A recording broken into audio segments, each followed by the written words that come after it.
আজ কলকাতা হাইকোর্ট চত্বরে আইনজীবী বিকাশ রঞ্জন ভট্টাচার্যকে 2014 টেট পাস চাকরি প্রার্থীরা বিক্ষোভ দেখান আইনজীবী বিকাশ রঞ্জন ভট্টাচার্যকে।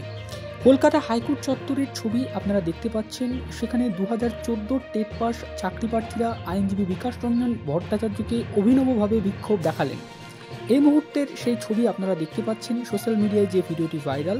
তো এখানে পুলিশ এসে আইনজীবীকে উদ্ধার করেন, অর্থাৎ বিক্ষোভের মুখ থেকে আইনজীবীকে উদ্ধার করেন এবং চাকরি প্রার্থীদেরকে সেই অংশ থেকে হটিয়ে দেন। অর্থাৎ সেখানে চাকরি প্রার্থীরা যারা বিভিন্ন অভিযোগ তুলে আইনজীবীর উপরে বিক্ষোভ দেখাচ্ছিলেন তাদেরকে সরিয়ে দিয়েছেন।